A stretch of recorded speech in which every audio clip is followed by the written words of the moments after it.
right, so I'm super excited today. I have Shyenne here with me, and I've known her since the ninth grade, and we are going to be talking about surviving our 20s. Shyenne is a nurse. Yes. She has a fiance, and she's also an entrepreneur. So basically, like she said, I'm a nurse, I'm an entrepreneur, and I am engaged, about to get married. So I just got all the things kind of going on at one time right now. But Right. I mean, I'm enjoying the process. And you're doing it so gracefully, and that's why I'm excited to talk to you about this. So, what are some of your tips on surviving your 20s? First and foremost, I would say the biggest thing is never like putting too much pressure on yourself. That's something that I kind of learned early on because I had this big thing with being a perfectionist, and I feel like in my early 20s, like my dad, which he's a pastor, he kind of set me down and was just like, you do everything very well, like don't put too much pressure on it. Like my dad, he is like very successful, and I think that's a real thing. Like we want to make our parents proud, Exactly. and so I've always kind of like strive to want to be the best. It don't matter what it is, I want to be the best in it. And so he was just like, I didn't get successful until my 30s, 40s. Like just take your time with life and enjoy it. And that's something that I really do just kind of keep with me. It's just Right. don't put too much pressure on it. So, what is something that you saw yourself putting pressure on about, like work, school, just like friendships or anything like that? I would say everything, to be honest. Mm-hmm. Like as far as friend, like I always like wanted to overextend myself and be the best friend. Right. Schoolwork, I needed A's, I needed everything like good to the T. In my family life, I just always wanted to be like a good daughter. I didn't want to disappoint my family, and so while all of those things sound good, it can be a very toxic type of mentality to have and to keep up long term, because Right. nobody is perfect. It don't matter how well you do these things, like you're gonna lack in some areas. Right. So my next thing would be, as far as relationships, like when it comes to relationships, I have seen the women in my family kind of like struggle in their relationships with husband. Like, love my mama to death. My mom been married 4 times, y'all. And so to me, men were very expendable. Like, I don't need you. My mama said I don't need a man. My daddy good. I'm a daddy's girl, But what I noticed in my relationships, they would end because I would be disconnected, or just me treating people expendable would keep them from really kind of getting that attachment to me, because it's like you almost waiting for something bad to happen. Yes. And so with relationships, I just had to learn, like, just go in it, be yourself. It don't matter what that other person doing, because if I know that I'm doing all the things and I'm trying to show you like I'm here, then it's either gonna work or it's not gonna work. And you really can't hold too much pressure to that, And so, and that's crazy. That's what I was just talking to my best friend about, was just being yourself. And if they feel it, they gonna feel it. Right. Your energy, all you can literally do is be yourself. It's people who love you for you, and then it's people who don't. And so the people who are really for you are going to accept you, and you shouldn't have to basically configure yourself. Yeah, or change yourself. Yeah. Like, you shouldn't have to change yourself to be in a relationship. You know what I'm saying? It's like, I want you to love me for me. Like, I shouldn't have to feel like I have to be this fake person just to make you happy. Right. So my next tip would be, as far as career, like I said before, I've always been very like goal oriented. Like when I set a goal, I'm gonna research, I'm gonna put all the things underneath that I need to do.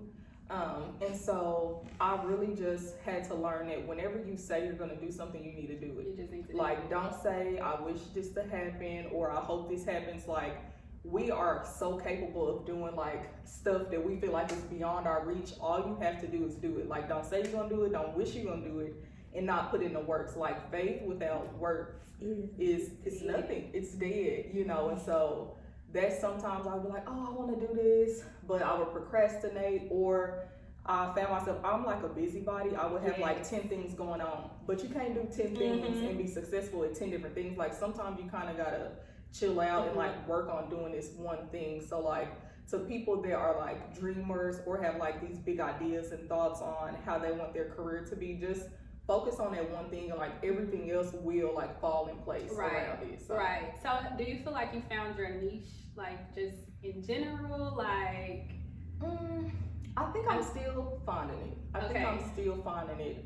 With social media, I got a love-hate relationship with social media. Oh my gosh. It's like I hate it, but at the same time, like people that I don't get to see in person, like y'all, like Sydney, we interact on Instagram, and I love that because like I ain't gotta see you, I ain't gotta have your number, but like I see what you got going on and I see what you doing, but people are not really that happy for you either.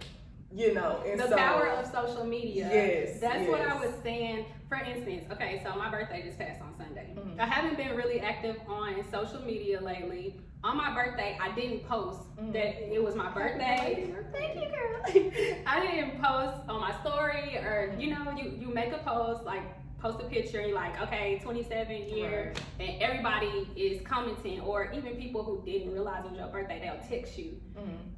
And so on my birthday, only my family told me happy birthday, and 4 people outside of my family told me happy birthday. 4 people.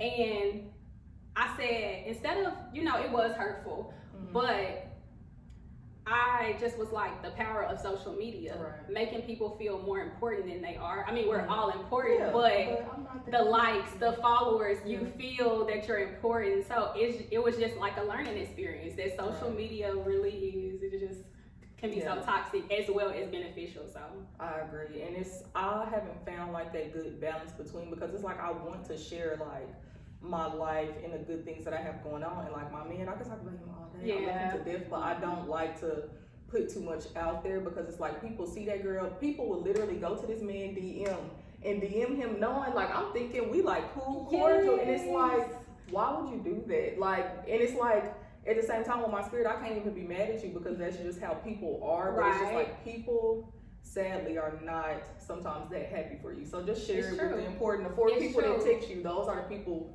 that are more important to me than anything. So. And they say people share what they're proud of. Like if a man cares about you, he's gonna post you, or people share what they're proud of. And it's like, I agree, but at the same time, it's like, but at the same time, why? Like, why do I have to post this person for it to be validated, or like, I'm just in love and all it's about us. It's not about y'all. So I definitely get that. So let's go into relationships, since you are, you know, got me and stuff like that. So let's talk about your journey, just say like starting off, just like college years, and how your relationships were before you actually met him, and how you could tell that he was like different, or the one. Yeah, so we did not have, nothing about us is traditional. Like, I just want everybody to know that. So when me and him first started dating, we both were kind of, first off, I didn't like him. He'd tell everybody I didn't like him, I wasn't into him. Like, I never saw myself talking to him, because I'm like, ew, like, no. He was telling my best friend, like, you know, tell Sean to text me back, tell her to hit me up. I'm like, I'm not texting him. Like, no, like, why would I? And so he was very persistent, but we both were kind of freshly out of like relationships. I would say maybe a couple months to a year, both of us. I would say, and so he was just like, just hang out with me one time, and I was just like, you know what, I'm gonna give him a chance. I'm bored. I ain't got nothing to do. And you've been stuck ever since. Yes, it was very, very sweet. Well, it didn't start like that. Okay.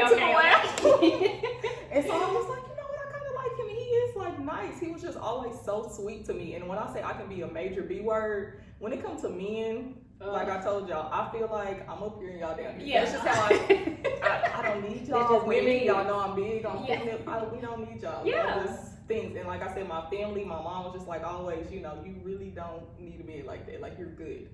But so originally he was always like pro relationship, you know, I want to be with you and all this, and I was in the streets. I was at the parties, I was going to all the kickbacks. You was effing L. And that went on for some months. Like, he was like my main guy, but we still both were like kind of dating, and it came to a point to where he was like, either you finna be with me, or I don't want to do this no more. That's what I'm talking about. And it's different when it's coming from a man. Because, you know, women, we tend to basically, just like, I haven't watched the Carisha thing that they've been posting, but just the clips, you know, like the Cause you know we go together. Yeah. That's basically how a lot of us be. Cause we feel we've been talking for 6 months. Like you my man. And so I start texting somebody today. I'm texting my best friend. Girl, I love my man. Yeah. Just start texting. But yeah. So I like the fact that the guy is the one who like. I know what I want, because they do say men know what they want. And to a certain extent, I do feel like the guy needs to love you more. Like, they absolutely do, because I feel like society gives men so many chances to be like, oh, well, he cheated, take me back, oh, he did this. No, like, why are they not held to the same standard? That's because, first of all, women are better. Yes. I don't care, we are better. We have more self-control, and it's just like, for him to, like you said, go out of his way and let him know, like, no, I want to be with you, that, to me, like, spoke value. Yeah. And it still wasn't perfect. Yes. But I was just like, you know what? It took me a little while. He kind of cut me off a little bit. And I was just like, all right. Like, I'm ready to, like, take a chance on this. And I really will say I got lucky. Like, he is just, like, amazing. And nobody is perfect, but I am thankful to say, like, I never had to go through the ups and downs. Like, our ups and downs I be mad at him because check your meal. Why is all this meal piled up? Put your clothes in the dirty clothes. That's the stupid stuff that we get into it about. So I'm just very thankful. And I'm like, girl, I do anything for him. He needed one arm. Shout out to my boy. Look, he needed one arm, baby. I give him both of my arms. So, yeah. It's nice to see young love our age because, you know, so many people are used to toxic stuff. So this is beautiful. I love that for you. Next, I would say friendships. Like, I have seriously, some of my friends, we've been friends so long, they are my sisters. Yes. Like, it's like we grew up together. I don't even see them as my friends. I consider them my family. Friendships are so important. Like, you cannot just be to yourself or not have female friends. Like, to me, and it's like, to a certain extent, I feel like if you don't have female friends, something is a little off with you. Yeah. You know what I'm saying? You have to have that other, like, feminine energy around you to kind of, like, lift you up when you need it to be lifted up. You need that reassurance. You need that just laughter. Like, going out with your friends and laughing about stuff and talking about stuff you can't talk to nobody else about, you know? Right.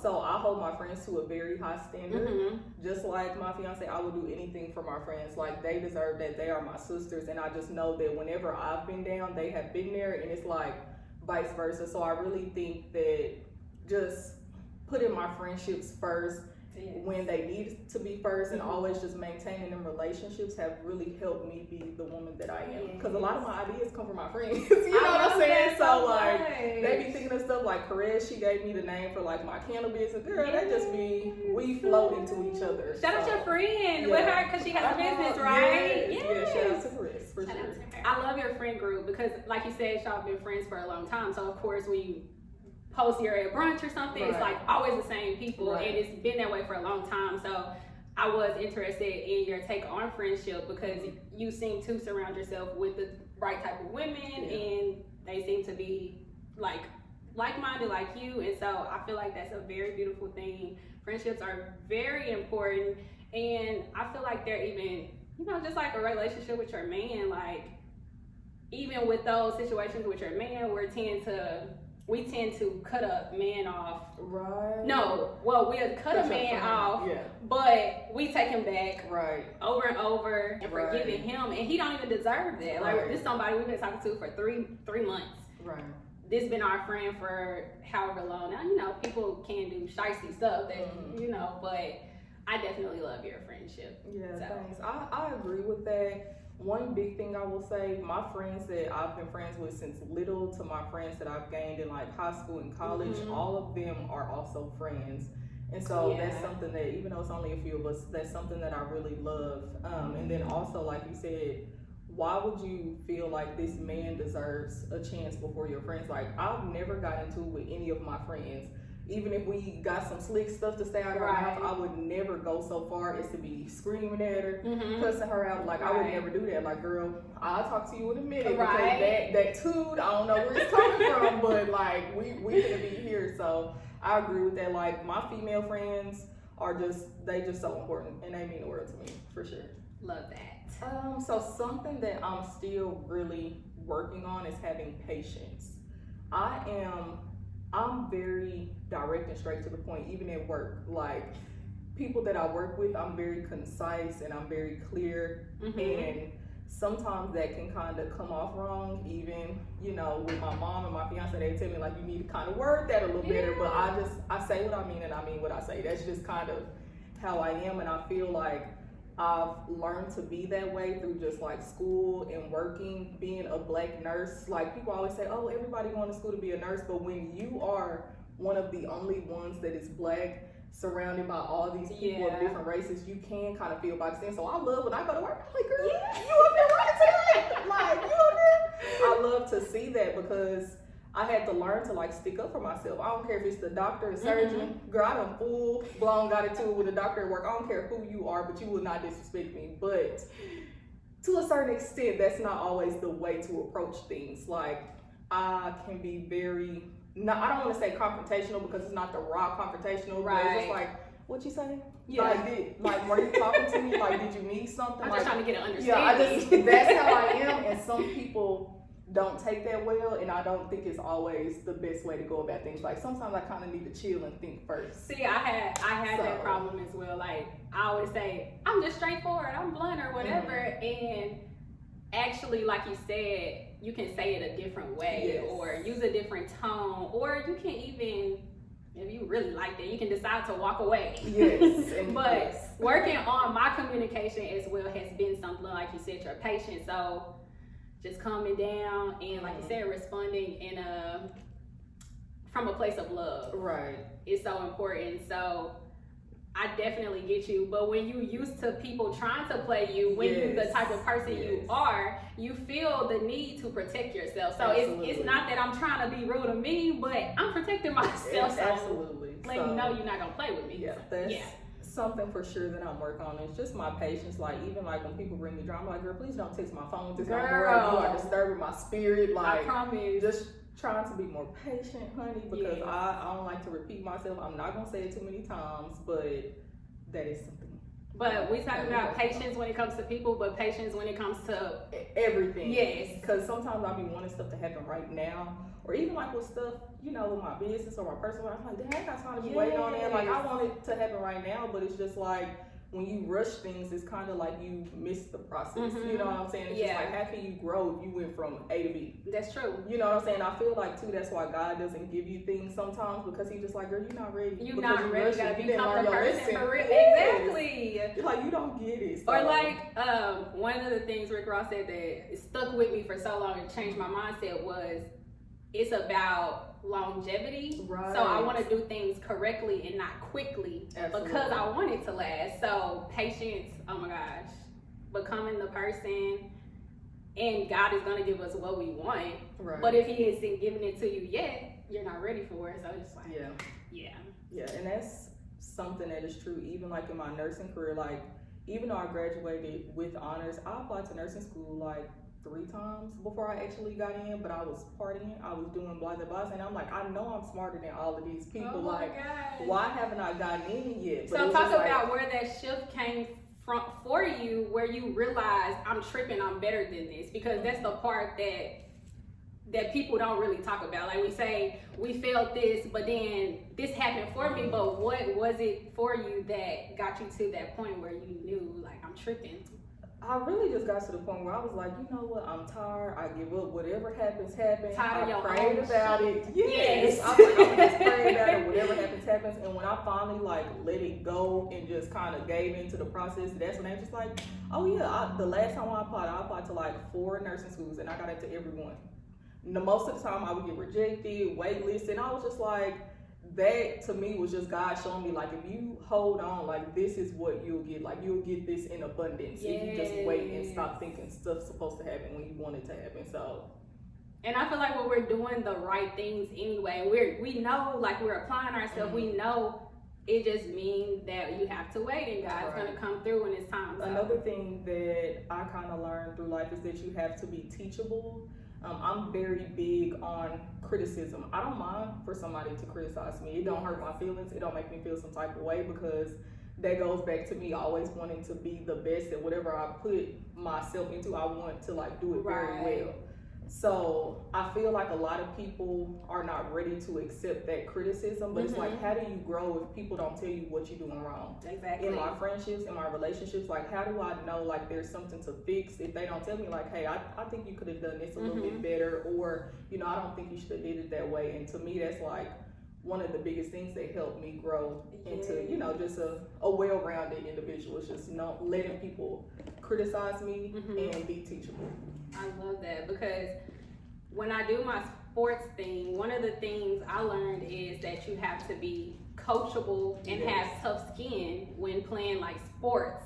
So, but that always stuck with me, because that's a life thing. You have to be coachable, teachable, and you have to have tough skin when it comes to life. So being teachable is, being the student and the teacher is a beautiful thing, but being the student, I feel like that's the most amazing thing in life, because if you're not in a room where you can be taught, or you're not around people who do actually care about you and want to pour into you to take that constructive criticism, then like in the wrong room. So as far as fitness, really, I always play like sports. I was never just good at sports, you know what I'm saying? Like, I would play them just because I enjoy playing them. I enjoy being on teams, but through college, I just kind of, being in school, you kind of let like that physical aspect go. You eat what you want to eat because you think you're 12 years old, and then you just saying like, oh, my body kind of holding on to this in a different way. And so I honestly was just unhappy with my appearance and how I looked, and my fiance really was just kind of like, if you don't like how you look, then you need to do something about it. Like, don't be complaining saying my stomach look like this and this, and you not doing nothing. And so it was very hard for me getting started, because it's that I'm tired, I want to go to the gym. I'm sore, I don't want to go to the gym. But he really was very gentle and just like, get up and go to the gym. Or he was like, today we going to work out, like, get up and come work out. And that really kind of helped me get motivated, because once you fall in love with it, you're not gonna stop. Like, you just gotta reach that point to where you can motivate yourself to go. But even I learned with working out, you know, we tend to do stuff like, okay, I'm working out because I want to lose weight or gain weight, but we really should just work out because it makes you feel good. It's healthy, because if you worry about the end goal, I want to lose 25 pounds, and then after a month you don't see progress, you're gonna stop. But if you're doing it because it just makes you feel good, you're gonna keep going regardless. So. And one thing people don't understand is that our bodies, we were not made to be dormant. We were not made to sit down. And it's taking it all the way back to like the first humans, you know what I'm saying, hunting, like they were up moving around. And so whenever you see yourself kind of like gaining weight in this area, or you see yourself being depressed, it's because you're not giving your body like that. You're not putting your body underneath that stress that makes you grow. You know, and so fitness is not something that you should do short term. Like, really, everybody should be working out. If you're able, you should be working out, because it can help you avoid a lot of those health issues that we as like Black men and women face. And so, I mean, I just kind of fell in love with the process, and I really enjoy, like, anytime I'm having a bad day, I'm like, okay, I can go to the gym today. You know what I'm saying? And it does automatically, like, turn my mood around. So. Falling in love with the process. That's with everything, too, in life. Like, falling in love with the process of life, and falling in love with what you're doing to get to where you want to be. So, oh my gosh, so it's been so nice talking to you today and hearing your survival tips about surviving your 20s. You talked about being teachable. You talked about relationships and friendships and working out. And like I said, I love how you're navigating through life. You seem to do it so gracefully. And I hope that what you were able to tell me, it helps somebody else that's in their 20s learn to survive. And it's been lovely having you. Well, thank you for inviting me. I appreciate it. Let's make a toast with the Bel Air. Surviving our 20s.